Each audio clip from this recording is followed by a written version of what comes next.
ایک بزرگ حج کے سفر پر گئے۔ ان کے ہاتھ میں ایک تھیلا تھا، اس میں ان کے پیسے تھے۔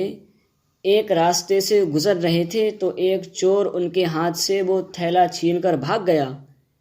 جب چور کافی دور چلا گیا تو اس کے آنکھوں کی بینائی چلی گئی۔ اس نے رونا شروع کر دیا۔ لوگوں نے پوچھا، بھائی کیا ہوا؟ تو وہ کہنے لگا، میں نے ایک آدمی کا تھیلا چھینا ہے، وہ کوئی بڑا نیک بندہ لگتا ہے، تو اس کی وجہ سے میری آنکھوں کی بینائی چلی گئی۔ خدا کے لیے مجھے اس کے پاس پہنچا دو تاکہ میں اس سے معافی مانگ سکوں۔ لوگوں نے پوچھا کہ یہ واقعہ کہاں پر پیش آیا ہے؟ تو وہ کہنے لگا، فلاں حجام کی دکان کے قریب پیش آیا ہے۔ لوگ اس کو اس دکان کے پاس لے گئے اور حجام سے پوچھا کہ اس طرح کا آدمی یہاں سے گزرا ہے، کیا آپ اسے جانتے ہو؟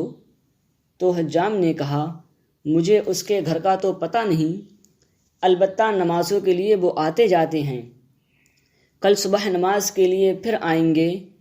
یہ لوگ انتظار میں بیٹھ گئے۔ بزرگ اپنے وقت پر تشریف لائے۔ لوگ اس چور کو بزرگ کے پاس لے گئے تو اس چور نے جان کر ان کے ہاتھ پکڑ لیے، پاؤں پکڑ لیے کہ مجھ سے غلطی ہوئی، گناہ ہوا، میں بہت شرمندہ ہوں، میری بینائی چلی گئی، آپ اپنے پیسے واپس لیں اور مجھے معاف کر دیں تاکہ اللہ تبارک و تعالیٰ میری بینائی کو ٹھیک کر دے۔ تو وہ بزرگ کہنے لگے کہ میں نے تو تجھے پہلے ہی معاف کر دیا ہے۔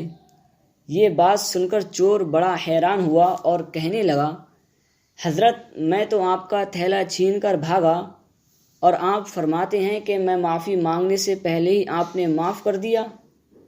وہ فرمانے لگے کہ ہاں، میرے دل میں کوئی بات آ گئی تھی۔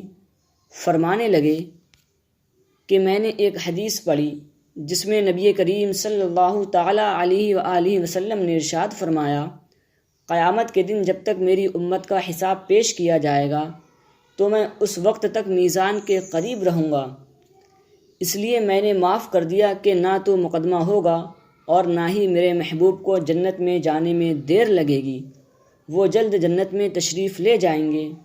ہمیں چاہیے کہ اگر کوئی غلطی کرتا ہے تو اسے معاف کر دینا چاہیے، کیونکہ معاف کرنے سے انسان کی اپنی روح پاک ہو جاتی ہے، اور کسی کی غلطی کو دل سے معاف کرنا ہی بڑے دل کی نشانی ہے۔